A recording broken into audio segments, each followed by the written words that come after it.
Well, here already. Good morning. Nice to see you. Um, yeah, you are the first one here. It's weird. Like it doesn't even it takes a minute to show me that somebody is even here, but your chat was waiting for me when I came in. So good morning. Or depending on when and where you are in the world, good afternoon or good evening. Um, Welcome to another Shamanic coffee hour. I'm drinking New England Coffee Roasters. Oh, no, I'm sorry. Pardon me. I've been saying this wrong for a while. I just looked over at the box. It's Green Mountain Coffee Roasters, Nantucket blend, which is one of my faves. I've been drinking it for a while. I keep going back to it. Good morning. I swear I'm not a coffee snob, but um, you know, I've had some really nice, very, very expensive coffee, but I can't drink that on a day-by-day basis. If anybody's got a good connection to Kona coffee, let me know. I love Kona coffee. It's my favorite, but I don't know, last time I bought it was about $55 for a bag of it. So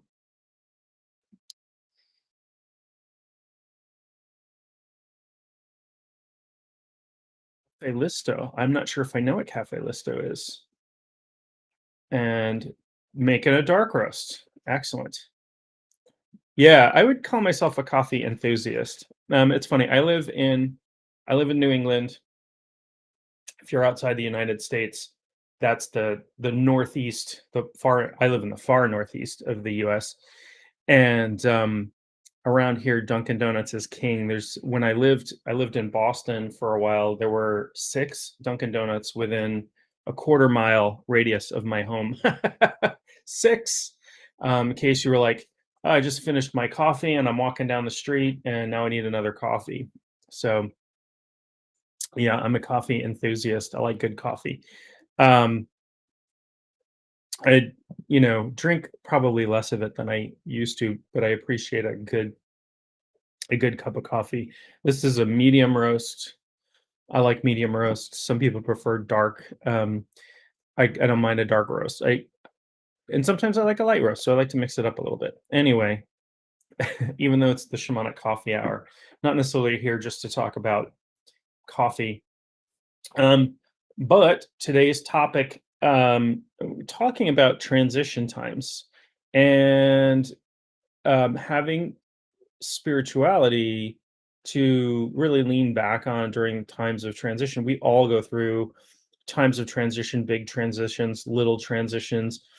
And what sort of made me want to talk about this today is that I had like the past few years have been years of many transitions for me personally. My daughters, I have twins, are graduating high school this year and going off to college. And a year later, we will be empty nesters as are the youngest in the family. My girlfriend's son will be graduating and going off to college, I'm assuming. And it's a time of big transition. And even that, like the things leading up to that, like my daughter getting her license, they have boyfriends, they have jobs, and I'm still really close with my daughters, but um, we used to spend all our time, all our free time together. We used to do lots of things together, and those things are changing, and I do miss them. And there are difficult parts to that transition. Not that I'm not proud of my daughters growing up or whatever. Also bought this house a little over a year ago. My girlfriend moved in, so big life transition. So it was like stacking transitions, and these things. Yeah, yeah. So um that's great. I'm glad you pointed that out. So yeah, parents with young children especially know that transition times are hard for kids. Well, we get used to those small transitions maybe, but the bigger ones are even harder. You might feel that in a small way, like transitioning from home to work, or transitioning from I don't know, work back to home. Like, it takes a while to decompress. It takes a while to do those things. And one of the things in sort of the culture, the I don't know what you call it, the culture that I live in, is that transitions are not life transitions are not really celebrated. There aren't really a lot of rites of passage or ritual. There are a few, right? There are a few, like we have birthday parties or some celebration of going year to year. Um, in Jewish culture, which I'm not a part of, they have, the bar mitzvah for boys, the bat mitzvah for girls. I didn't realize this, but bat mitzvahs have only been a thing since the mid to late 20th century. They didn't do anything for girls in that tradition until, very, very recently. Um, but the transition into adulthood, into sexual maturity, basically is one that's marked across cultures. And then some cultures mark other movements. So a movement into um, you know there's the archetype of the maiden, the mother, and the crone, right? So going from um, childhood into sexual maturity, or child rearing, that sort of thing, and into elderhood in in the culture, in the cross cultural intersection that I live in. Elders are not treated very well, and are not well respected, and not we don't look to elders for wisdom like they do uh in some cultures. And so there isn't this, like, hey, we might have a retirement party for somebody, or we might have, we had a big 100th birthday celebration for my grandmother years back when she turned 100. My mom turned 80 this year, and so when she lives, 1,000 miles away. So when she comes up here, we're gonna have a party for her to celebrate her 80th. It's big, we celebrate these sort of decade milestones kind of thing. Um, yeah, spiritual transitions are. I'm going to talk about initiation today too, because that's an important concept. But yes, absolutely. Um, yeah, yeah. Like, I've been saying for quite a long time that I think many people, particularly in Western cultures, are missing out on rites of passage, and that they're important. um in cultures that have them, to mark these transitions, not just to mark them, but to prepare people spiritually and psychologically. Sometimes so in some cultures, a rite of passage into adulthood might be some sort of ordeal where you go on a vision quest, or you go on a hunt, or you do this thing.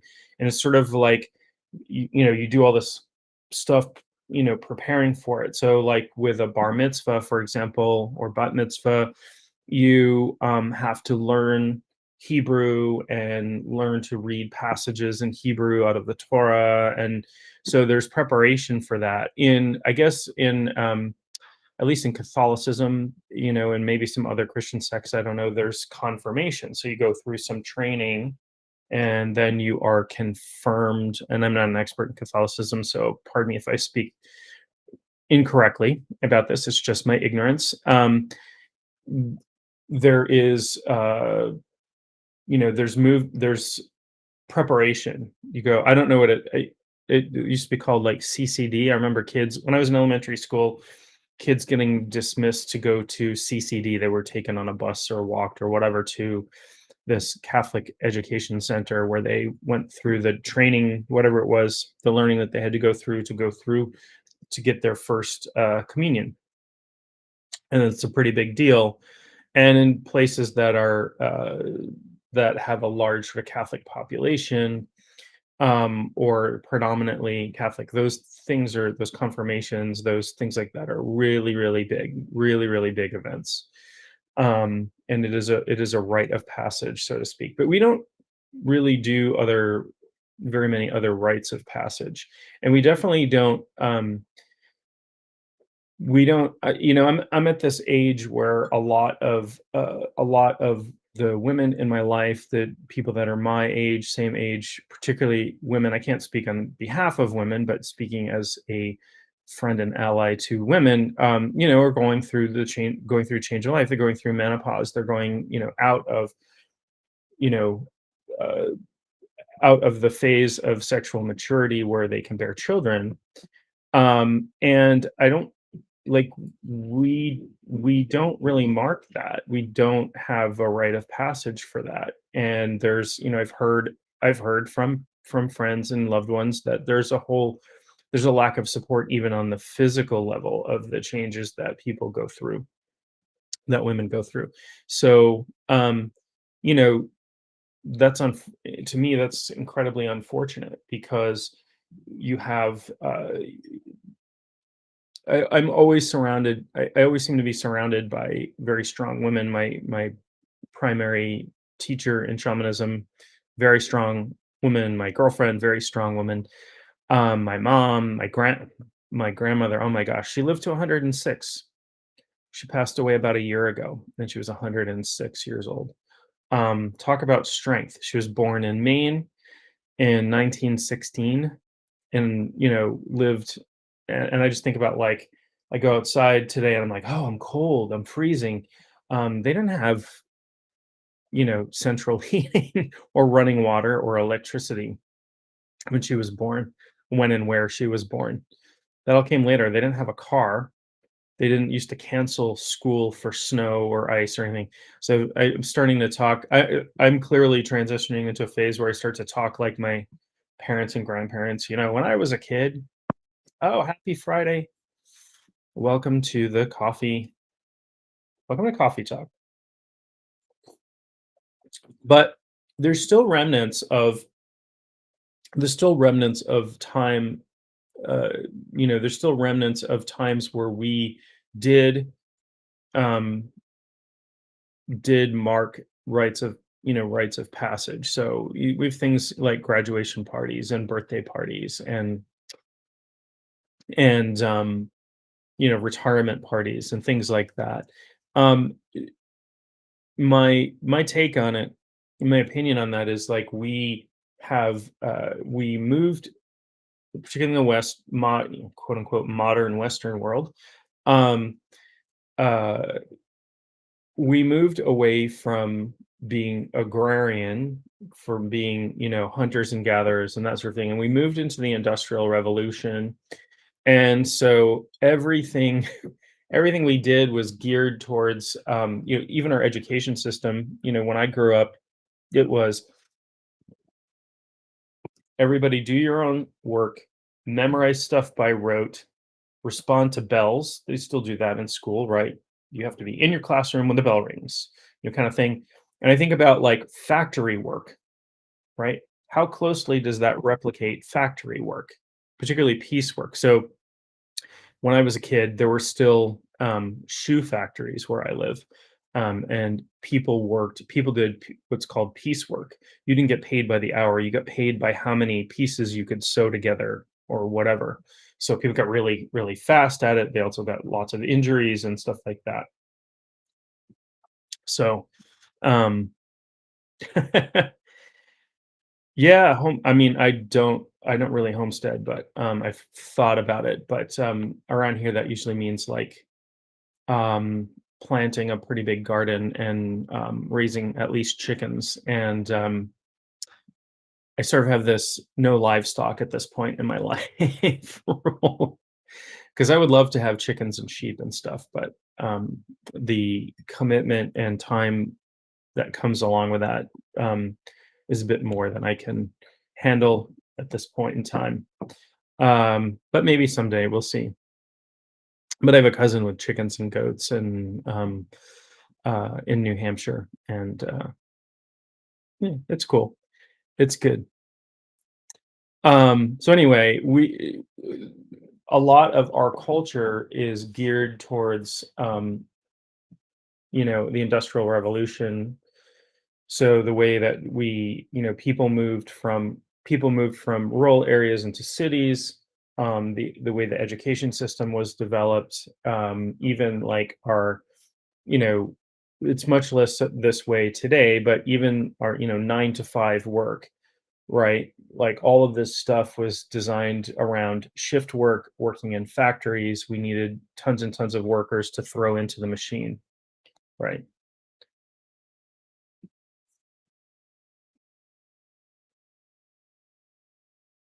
Yeah, so container gardening is interesting. Um, I've thought about that. I would like to have yeah, we're post-industrial. Particularly in the US, we don't manufacture much here. I mean, some things, but it's pretty rare. We do have some auto manufacturing, but even that, most of the parts that are put into the cars are manufactured in China or Mexico. There is, skilled manufacturing here, but we don't have, a lot of big factories anymore churning out steel and whatever else. But I grew up in a mill town, in fact, Twin Cities that were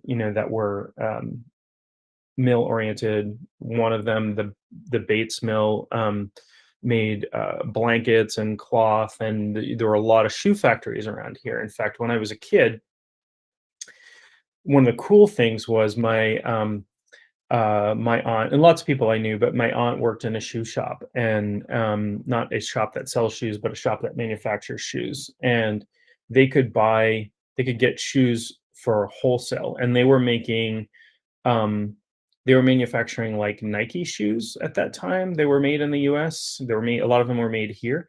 So I always had cool sneakers because we could get them, we could, buy a pair of Nike sneakers for like $6 from my aunt who could get them wholesale from the shop. So that was an advantage. Um, Interesting. So, okay, well, that it's kind of cool how things come together like that, right? How they coincide, how there can be synchronicities. So, yeah, so obviously, I came up. I'm 51. I'm about to turn 52 in a few weeks. I have 3 weeks, 3 weeks, and I'll be 52. And um, so coming up, I remember the introduction of computers in the classroom for the first time, and not everybody got to use them. It was like I was special and nerdy, and I got to use computers in the classroom, or not even in the classroom. We had to go to a different room. We had a computer lab, and you weren't allowed things like calculators and stuff like that. And seeing how my kids go to school these days, I mean, there's still classes and bells and timed stuff and lots of individual work and lots of memorization and things like that. We haven't really gotten away from that completely, but that was the model for 100 years, over 100 years, right? It's not just in the back in the we'll say like medieval to Renaissance period. Education usually was, if you were wealthy, first of all, because you didn't have the Industrial Revolution. So you just need people who could go out there and farm. And you didn't care if they could read and write because they didn't need to go out there and farm and work the land or do whatever. And so there was no basic level education for most people. Um, until much, much later, until sort of Renaissance, post-Renaissance, Enlightenment era. And in fact, the Puritans, the Pilgrims who came to the U.S. or what became the U.S., one of their core tenets that was unique to anybody during that period of time was that you were as so there were definitely different roles for men and women in the family, and it was it was considered the father's responsibility to ensure that his children could read so that they could read the Bible. And of course, if we didn't have English language Bibles at that time, it wouldn't matter much because hardly anybody in that, you would learn if you went to school, you would learn, Latin and Greek and that sort of thing. So you could read all the works, but so that you could be holier, it was, and that was really a shift. And they founded the first public schools in the country. In fact, I believe the first public school is Cambridge Rindge in Latin, and I think it still exists. It's like a very exclusive school. I think it's hard to you have to test into it and that stuff. So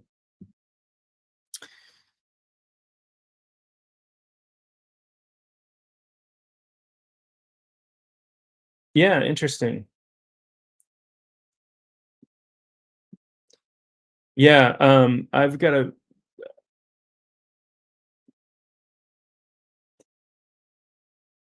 yeah, it's interesting.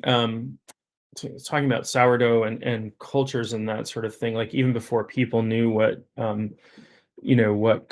culturing did, and that stuff would ferment, and they figured out fermentation was, cheese is ancient, for example, right? Because they used to put milk into like sheep stomachs to carry it around, but that's essentially what rennet is, and that would, curdle the milk and make cheese. And then they figured, oh, the cheese lasts longer and is more portable, and it's really like compacted nutrition that can sustain us for a long period of time. But sourdough is interesting too.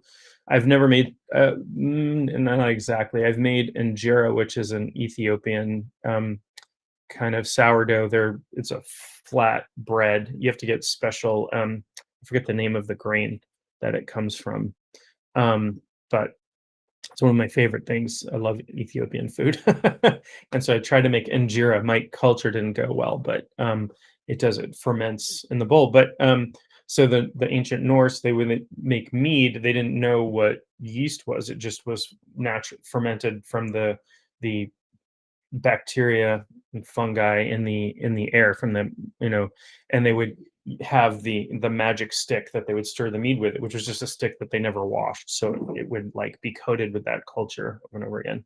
Teff, that's right. Yeah, injera is delicious. Well, Ethiopian food is amazing. First of all, what a cuisine. A teff, yes, thank you. um um mhm. Thank you. Yeah, I think I was reading something about making sourdough. I just got a container, special container for making sourdough, and I haven't tried it yet. So, um, yeah. So it's maybe possible for me to find it in a market around here. We don't have an Ethiopian restaurant, but we have a Eritrean restaurant, which as far as I know, the food is very similar. When I lived in Boston, there was a great, there were actually more than one, but there was one that was my favorite, Ethiopian restaurant. And I went there with somebody who had lived in Ethiopia for a while, and she ordered stuff that wasn't on the menu. I was like, yeah, I want to try it all, bring it out. And some of the they were like, because she was not African or of African descent, she asked for this stuff. It was red. All I can remember, it was red, and it was some of the hottest stuff I've ever eaten. And she asked for it, and they were like, "Really?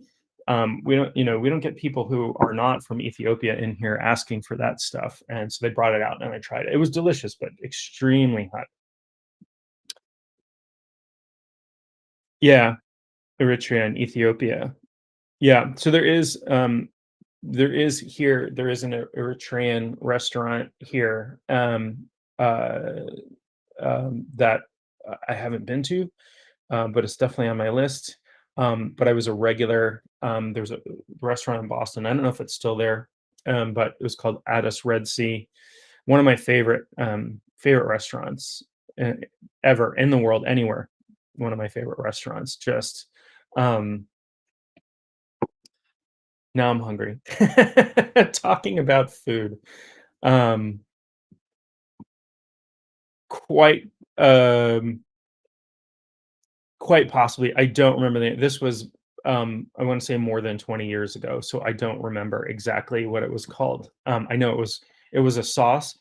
It was like a paste. It was very thick and it was bright red. So obviously made from something really, really spicy. Chili powder. Yeah, yeah.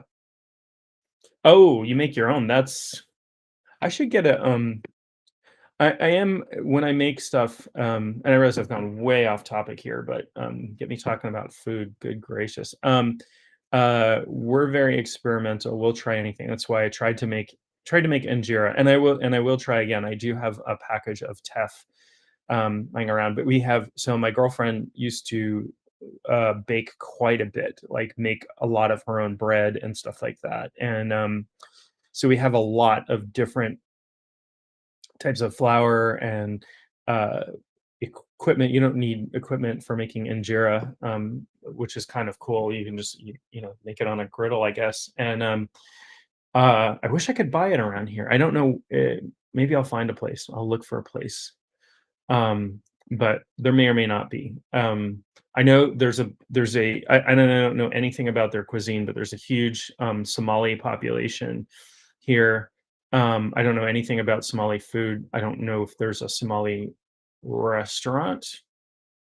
There's an quote unquote African restaurant. I don't, but I think it's probably pan African. It's probably like you don't get just one culture's cuisine. It's probably cuisine from, I haven't tried it yet. It sounds intriguing. It's they call it African tapas, so it's probably like little dishes from all over, which sounds amazing to me. So I'm gonna go. Um, yeah. So I'll tell you one story. Years ago, um, we took my daughters to Disney World, and there is uh in the animal kingdom. So it was my birthday, and in the animal kingdom in Disney World, in one of the lodges, they have a couple of restaurants that are African themed, and there's one called Boma.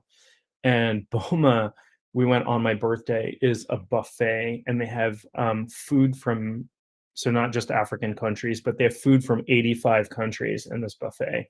And I am embarrassed to even talk about how much I ate that day. There was such amazing stuff, and it was cool because it was like, oh, this is peanut soup from Kenya, and this is this and this curry from Cameroon, and so you could eat through the whole continent, and crazy amounts of food. So now I don't know how I got off on so much food where now I'm making myself hungry. I'm gonna have a sip of coffee.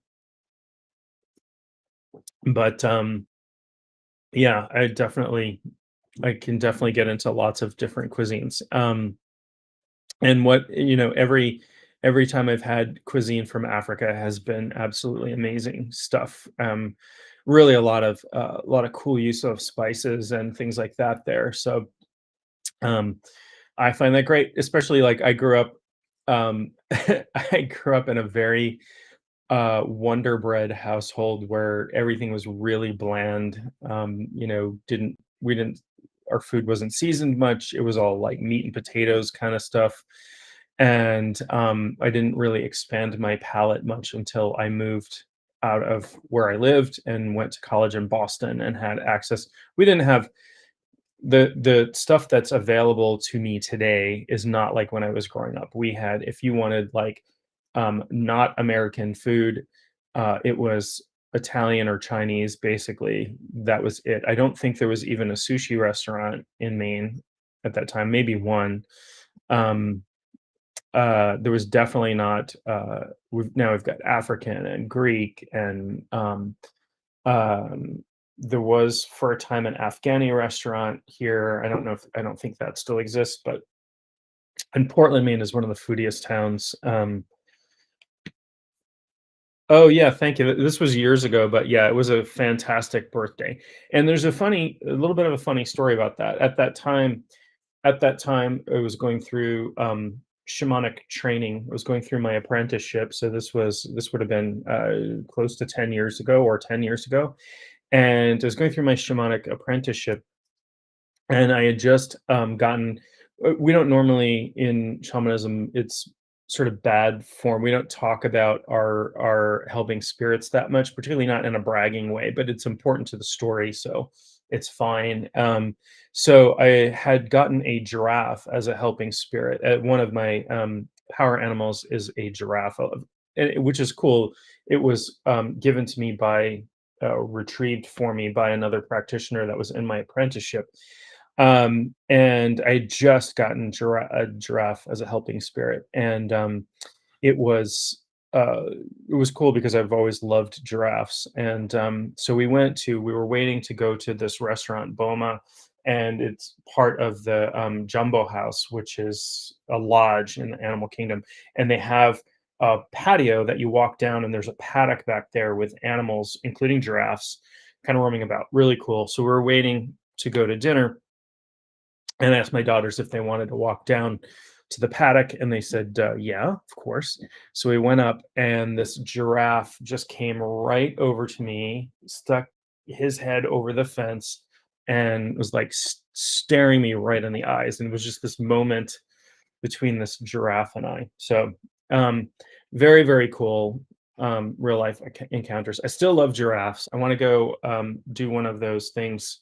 I haven't fed giraffes yet, but I really want to. When I was at the San Diego ages ago, you could do that at the Wild Animal Safari in San Diego. You could go out on this truck and they lift you up, and you have leaves of whatever the trees that they eat, and they come over and they have giraffes have big long blue tongues. So very cool. So that's on my list of things to do on my bucket list. Speaking of bucket lists, back I can be easily waylaid talking about food, but so I do want to talk a little bit about sort of spiritual support during transition times, and of course, I tend when I talk about spirituality, I tend to talk about things through shamanic lens because that's my lens. But I think spirituality is what in whatever form it comes for you is a supportive thing during transition times. It can be critically important. And you know, there are all different kinds of transitions, right? There's obviously the cycles of life that we go through, which are very mimic the cycles of nature, right? There's, we're born in spring, right? And we go through spring and summer, and we go into the fall of our lives when things are starting to slow down. And then the winter is old age, and people have been using that metaphor for ages and ages. But there's something to be said for being in tune with the cycles of nature and the natural world and how that reflects our lifespan as well. It's one the if you've read the Emerald tablet. Oh yeah, he was definitely saying happy birthday. It was such a cool experience how like I went up and he like came over and like there was this knowing.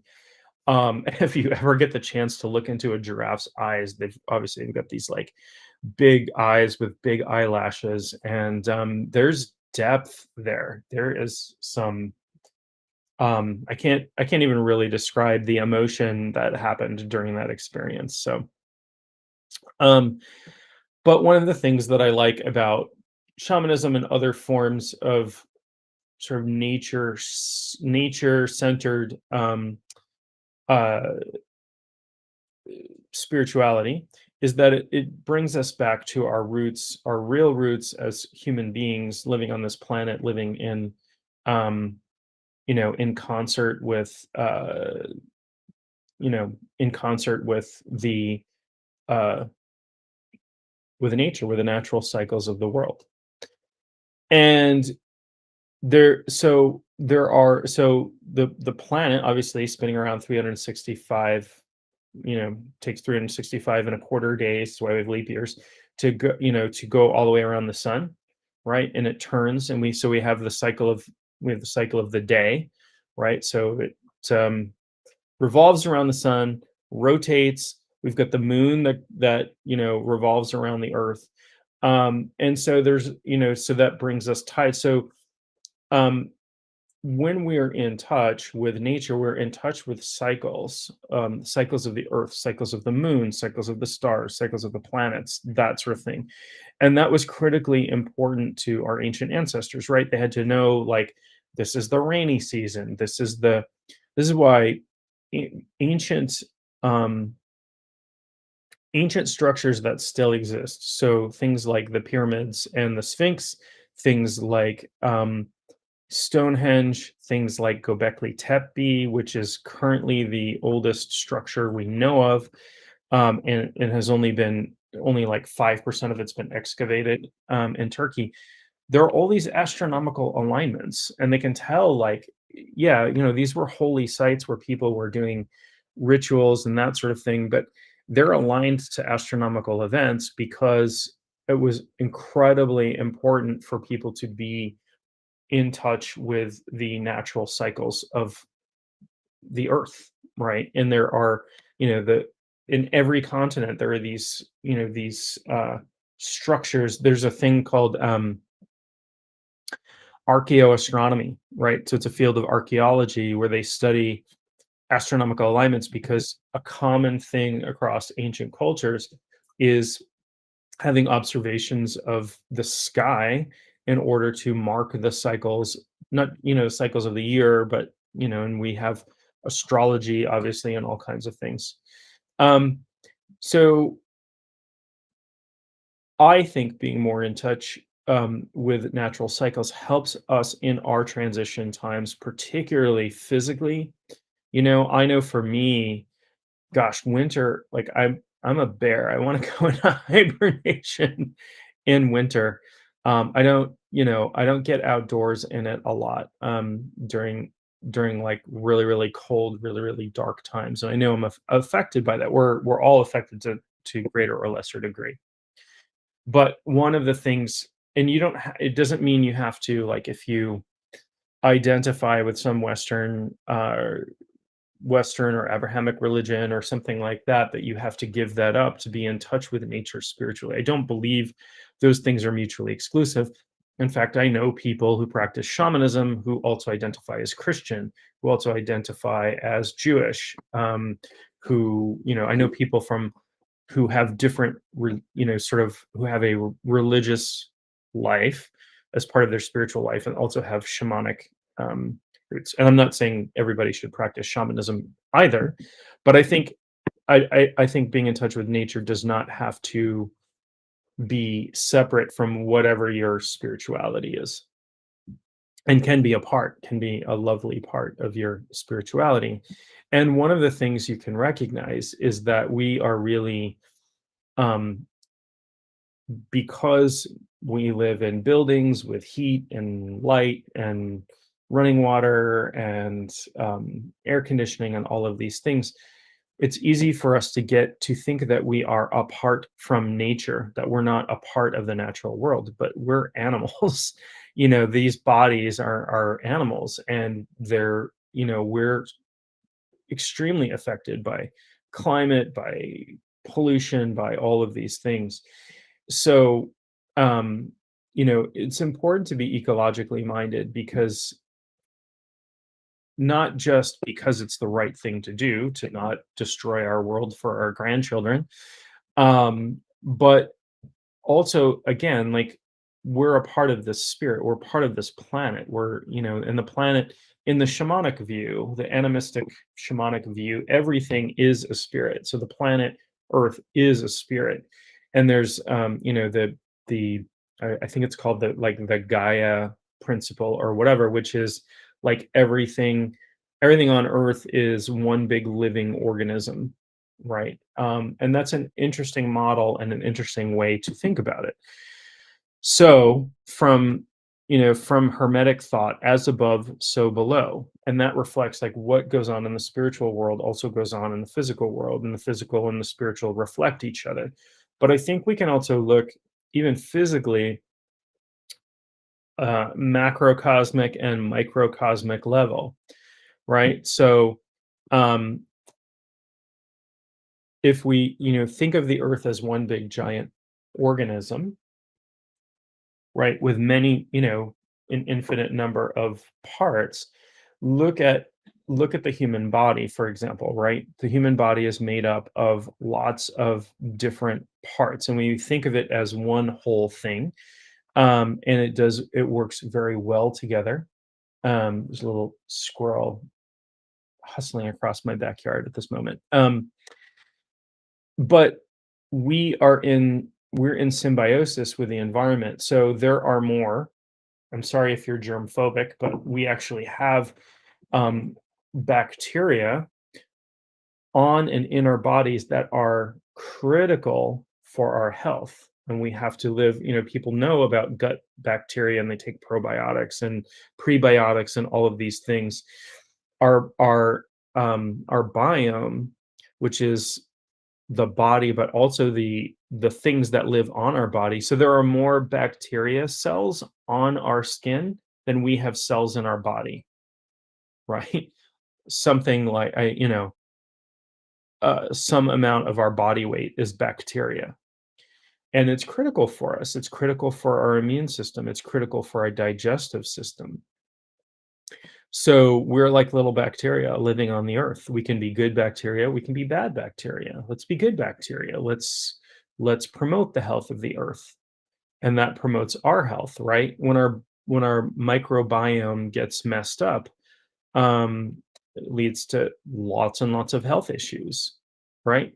If you didn't have if you didn't have a microbiome, if you didn't have the bacteria on your skin and the bacteria in your mouth and the bacteria in your stomach, you wouldn't live very long unless you lived in, you could live in a bubble perhaps with, absolutely sterile conditions. Um, and it's been that way. It's that way with as far as I know, all animals, all, things that we consider um, part of the animal kingdom, particularly mammals, but other animals as well. We have very, very important for us, which is why, things like breastfeeding are really important. They're passing, the mother passing part of her immune system on to children. So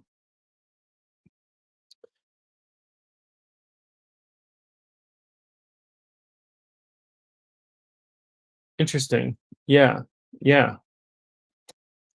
So there's lots of synchronicities here.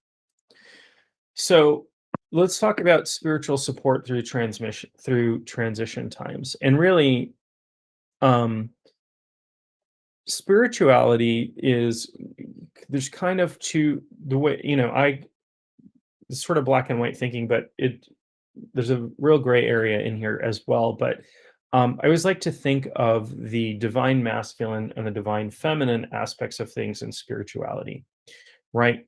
So there is a so divine masculine, divine feminine don't necessarily have anything to do with biological sex or gender identity or anything like that. And often people get confused by that. They're like, "Oh, I'm worshiping the divine feminine because I'm doing, goddess worship," and that is an potentially an aspect.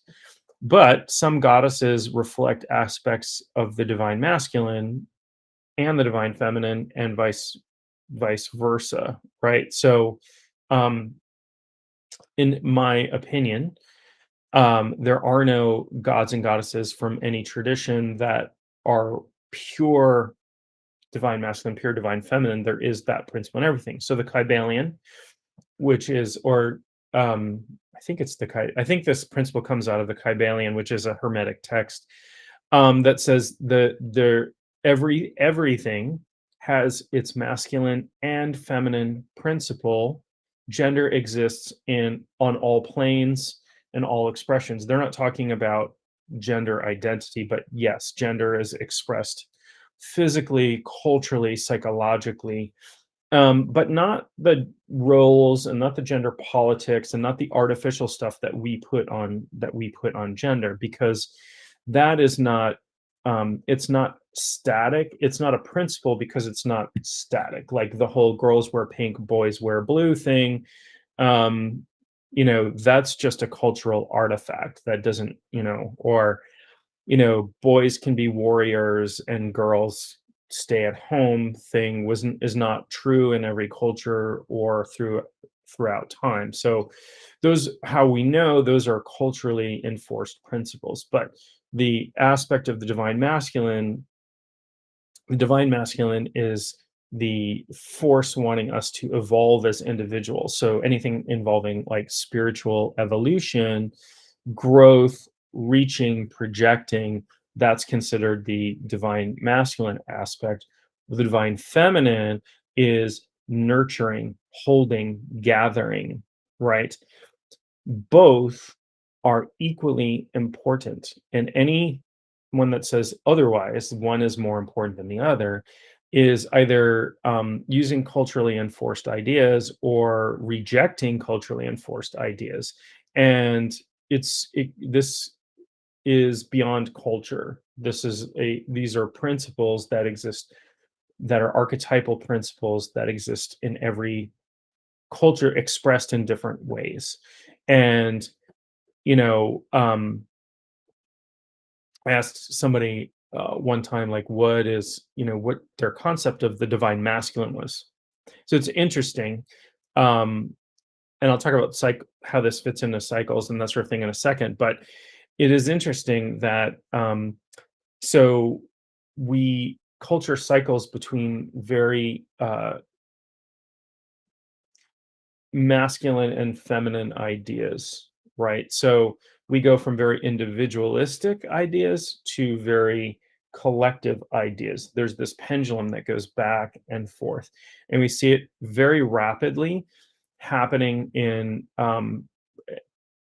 Western culture, for example, that changes very, very rapidly. So we went from the individualism of the 1950s into the collectivism of the 1960s. The 1980s were big, the me era with lots of yuppies and all of that sort of thing, and Wall Street, and everybody was doing cocaine and, craziness, very individualistic. And now I think we're shifting back into more collective consciousness. And it's not to say, again, it's not to judge one or the other, good, bad, that's very black and white thinking. It's that this is a cycle that happens over and over again. Hi, how do we get rid of evil spirits? So So that is very off topic for today, but I'd be happy to. I have depends on the what you consider evil spirit. I don't usually use that term. Unwanted spirit, mischievous spirit, depends on what you define by that. Not really the topic for today, but um, depending on depending on what you're talking about, there is shamanic depossession if you have spirits attached to you, or there's space clearing if they're in a space, and that's sort of the simple a very simplistic answer to a very complicated topic. I'll take that as a topic for a future discussion. But space clearing is a whole thing, and as is depossession is a whole thing. I went through training for that, lots and lots of training for that.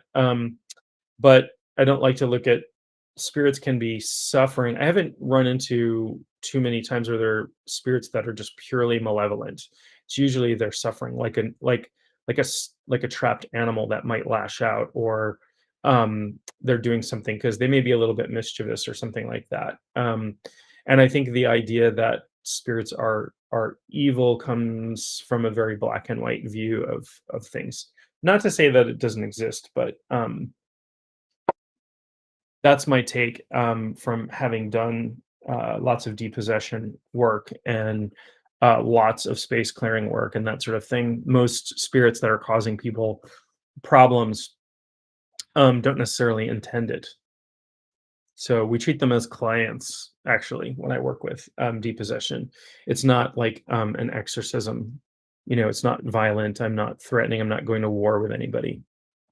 and treat the spirit as a client and remind it that it's not supposed to be doing what it's doing and that it's suffering because it's stuck where it is, and help it to move to where it should be, or leave the person alone. Sometimes it's a little harder than that. And I have a client right now that I'm working with that has people who are attacking her family spiritually, and that can be really challenging. Um, so I hope that sort of answers your question, but we're talking about sort of life transitions and leaning into spirituality. So the the divine feminine aspect of spirituality, which is gathering and nurturing and holding and that sort of thing, is the thing that we can really lean into in transition times if we don't reject that aspect of spirituality. Um, and you see that, you know, you see a reflection of that even in very patriarchal religions, right? So in Christianity, you have the Virgin Mary that many sects even pray to, and even Mary Magdalene, who was somehow turned into a prostitute by early Christians. But there's an apocryphal gospel that describes Mary Magdalene as Jesus's disciple, as his closest disciple, and who he kissed. And it says he kisses her on the, and then the what part of her body he kisses her on is missing. Not that it's necessarily salacious. It could be head, hand, but it could be lips. They could have been partners, and probably, there's lots of stories about them getting married and having children, and her escaping to Europe after he was crucified, and all kinds of stuff. I don't know the truth, truth of the matter, or if there's a historical truth to be found out there, but um, it's interesting to see that aspect. She's called the woman with the alabaster jar, and there's some, obviously the Holy Grail, which is not a cup. I'm sorry to say, like the earliest the Grail stories came out of Europe, and it was not the cup of Christ. It was a platter, um, and it's pre-Christian, and it was adopted into Christianity. So this idea that there's a quest out there where they're going to find a cup, the cup of Christ, um, is very unlikely. Very unlikely that they're going to find an actual artifact. There were probably artifacts. Most religious artifacts were manufactured. There was like an industry manufacturing religious artifacts. Uh, During the time where that was really important. So there are enough. Someone said there's enough fragments of the true cross in churches throughout Europe to build a ship out of. So the Chosen. What's the Chosen? I don't know if I know what that is. The version of the story I've ever seen. I don't know if I know that. Is that a movie? That must be a movie or a series or something. I've heard the name, but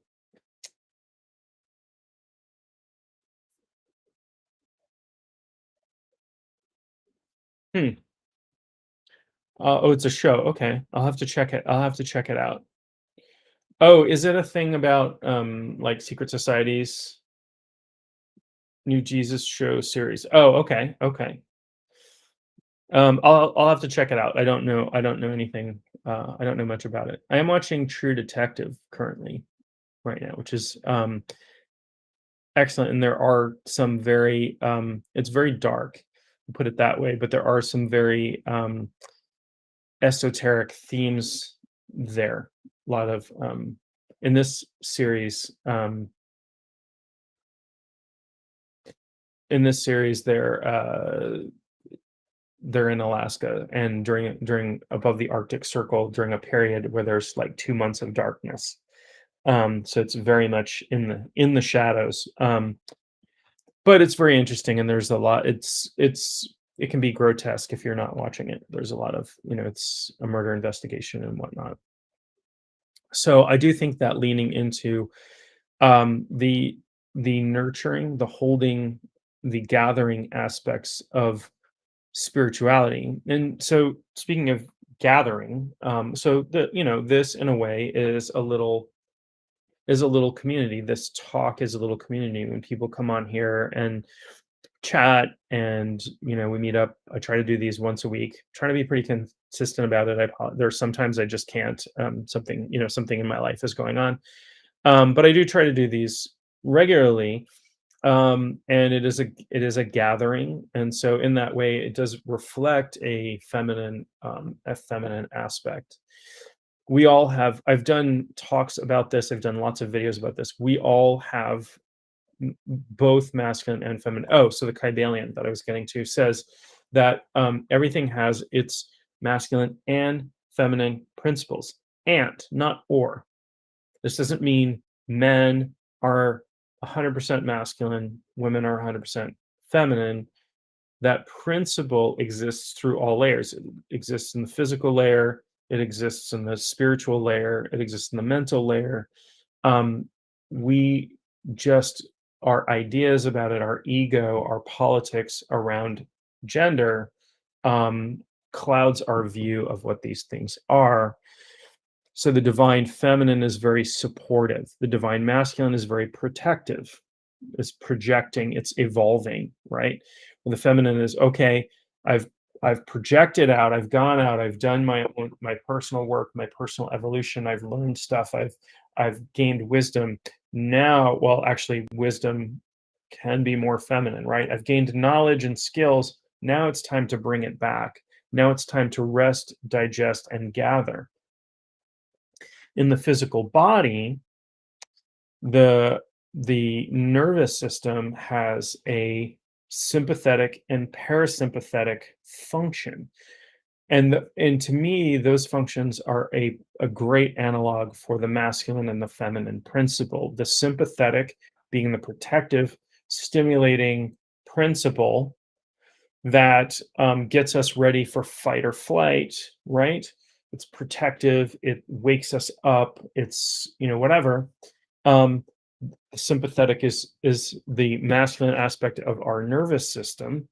The parasympathetic, which is rest, digest, recompose, heal, is the feminine aspect. You would not be able to live with either one of those too far out of balance. If you get your nervous system way out of balance to one side or the other. If you lived in your sympathetic nervous system all the time, you would, which happened to me actually, you would burn your adrenals out, and it would happen very rapidly. You would get very, very sick. If you lived in the feminine aspect, you would be lethargic and depressed and have no energy, and you would also get sick. You can't.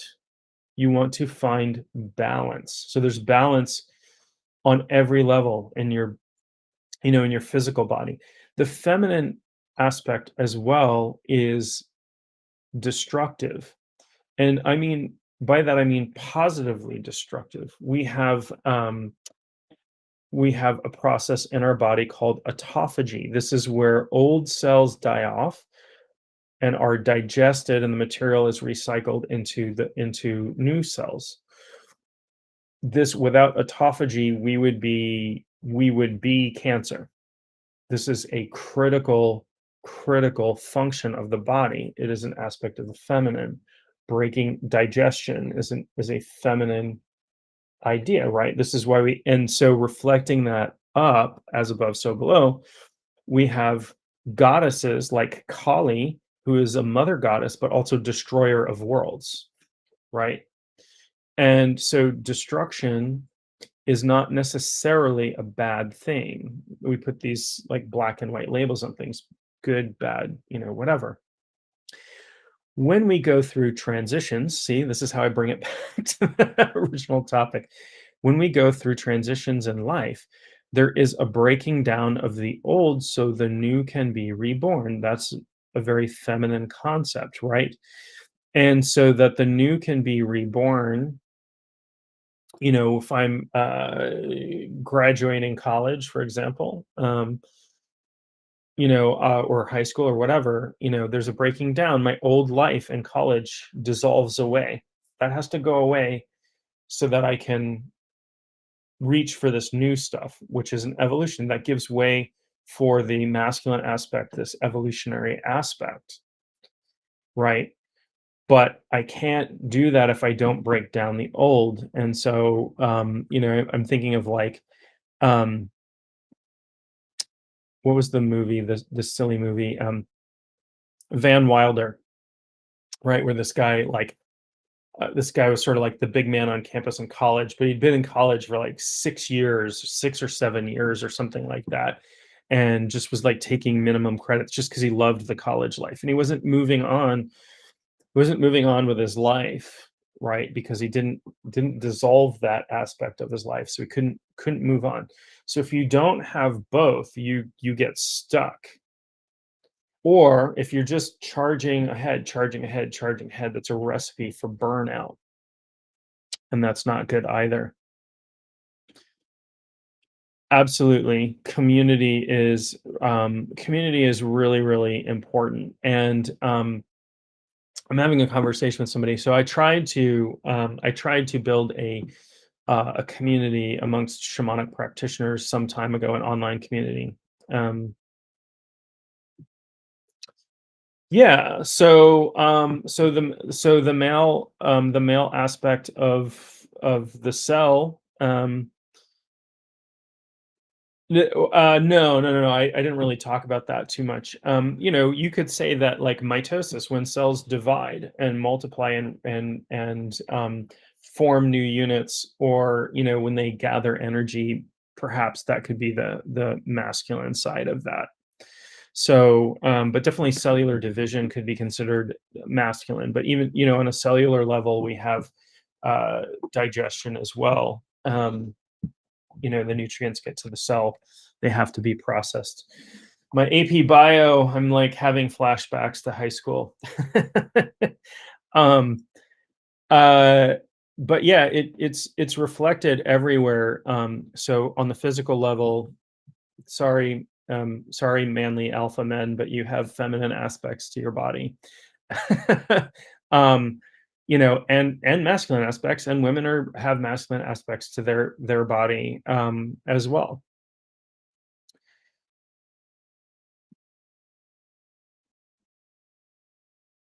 Yeah, yeah. So it would be very interesting to connect to healing. So from a healing perspective, um we think of, so the body healing itself, it usually reflects more of the feminine aspect, although there's cellular growth, right? So if I break a bone, the bones need to knit together, but the bones, like, they put a cast on so that there can be rest and that the bones can heal in place, and that stasis, the divine, anything that has stasis to it, solidity, support, is feminine archetype, and anything that is moving, growing, evolving is masculine. You need both. You need them in balance.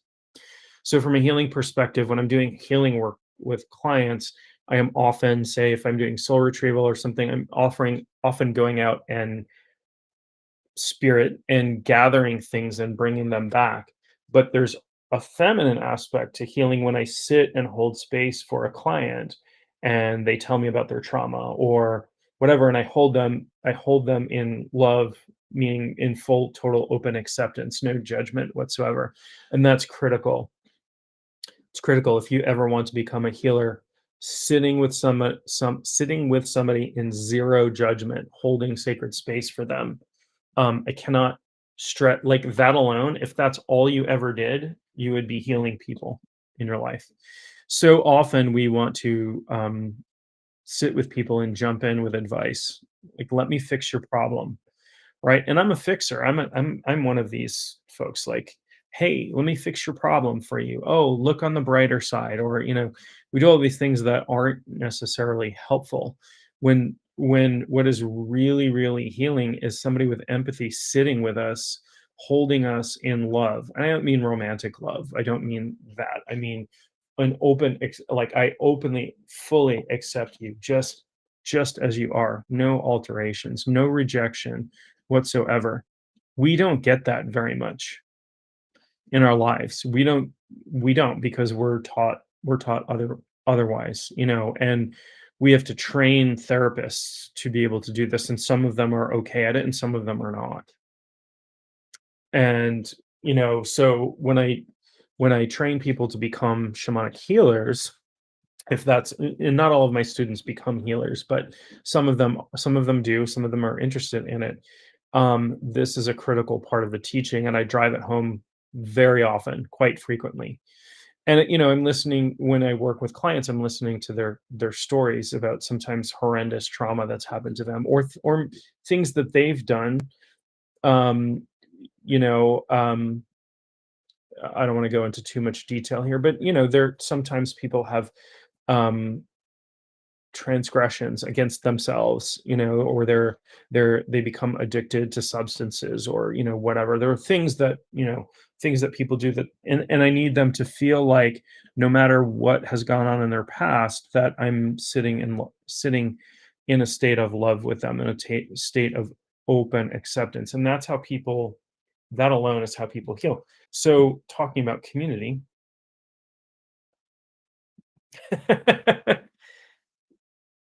Wired a new path in your brain this morning. Well, thank you. I'm happy.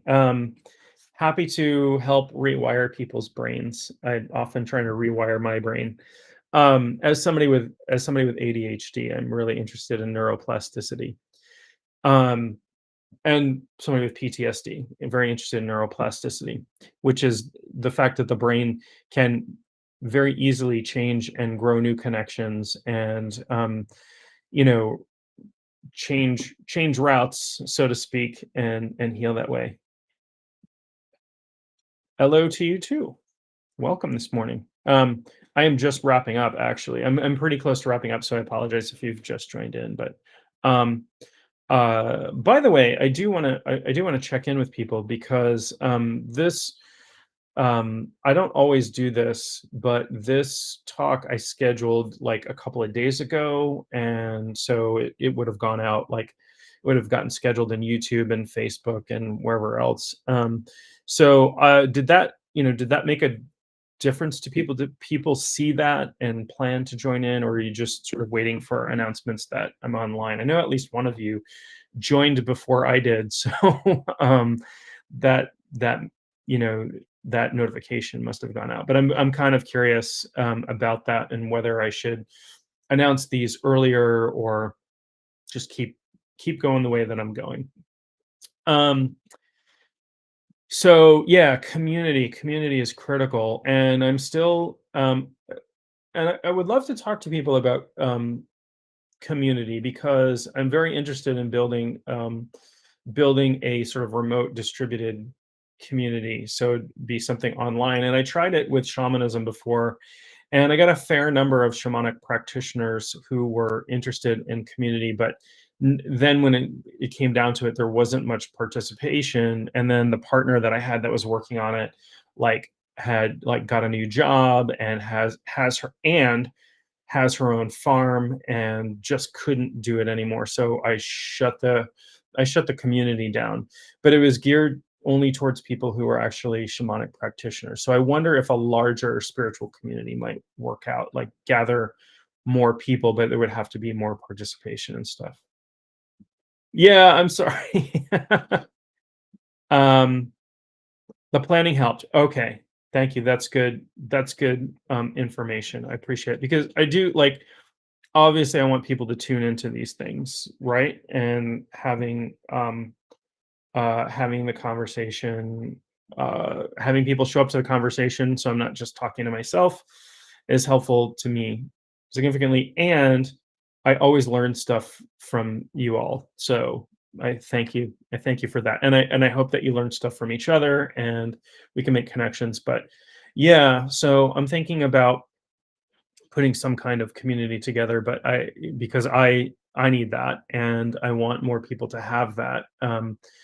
And I'm in the early stages of incubating that idea in my head, but it would be a spiritually it'd be sort of like this, where it'd be open conversation, but more connection between people. And when I had it before, when I had the shamanic spiritual community before, some of my students connected with each other that way. People that I teach one-on-one connected with each other and then started doing like practicing with each other, and that worked out really, really fantastically. So, um, yeah, if anybody's interested in having like having a if anybody's interested in that and is interested in having a conversation with me one-on-one about it, like reach out to me over email or messaging or something. And I'd like to talk to a few people about what would compel them to be a part of a spiritual community and to participate in that community. So let me know. But yeah, community is a huge support. So I look at my mom, for example, and she lives in the South, and the church is a very big part of her life. She spends a lot of time there. She teaches Sunday school and and goes to church, and then a lot of their activities. But um, regardless of the religious component, which is incredibly important to her, um, there is community there. They have close friends. They have people who, if uh, I feel better her living so far away from me, that if something were to happen, she got sick or whatever, there would be people who would come and help, and help take care of things until I could get there, or that sort of thing. And my mom is in great health. She's doing really, really well. She just turned 80. Longevity runs in my family. My All of my grandparents lived into their 90s at least. My grandmother just passed away last year in February, and she was 106. So yeah, yeah. So there are different types of lodges, but obviously Masonic lodges, and I'm a Freemason. I haven't been to lodge in years. But there are lots of community that way, community through different types of organizations. You can get community in lots of different ways. There are obviously spiritual organizations that you can join. You can join a religion or a church or a spiritual group, and that can provide support. I used to meditate with a spiritual group. I've been to different meditation groups. There's actually a Tibetan Buddhist nun living up here who did meditation, and it was interesting because I went to one of her sessions, and I uh, sitting there, and she was talking. She was like over here talking. I was sitting on the floor, and my mind started wandering, and she wasn't even looking at me, and she just pointed, and she's like, "Where's your mind at?" And I was like, snapped out of it. And you know Buddhist nuns are not like the Catholic nuns of old that would walk around with a ruler and smack your hand if you were in school, kind of thing. But it was well met as well. And I thought about joining the local shrine temple, because they have a ton of social activities. So that may happen in the near future. We'll we'll figure that out. Um, but yeah, I became a Freemason as soon as I turned 21. I was in Demolay before that, and as soon as I was old enough, you have to be 21. I joined. So I got my 25-year pin not that long ago. Well, somewhat long ago. I'm 52 now. So, oh, yeah, she can do more than read energy. um, yeah, so she lived in I don't know if they call them monasteries, if it was a nunnery or whatever. I don't know what it's called in Tibet. But she lived in Tibet, and tantric Buddhism is no joke, my friends. It's no joke.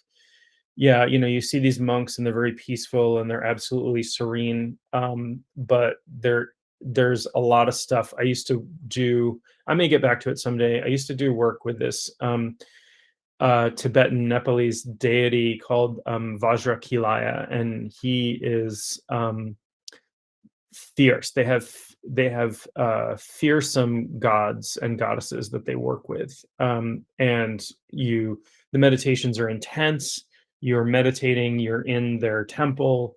Vajrakilaya's temple is like the walls are strewn with like human entrails and skulls and that sort of thing. It's very grotesque. And his tanka, which I have hanging down below, and people don't always realize this when they look at like Buddhist paintings, but he's having sex with his consort and on this painting, and that's a part of the meditation. Um, and you meditate with a porba, which is a three-edged dagger, Tibetan dagger. If you've ever watched the Eddie Murphy movie, The Golden Child, the dagger, the magic dagger that is in that is a porba. Um, what's the other word for porba? I don't remember now, but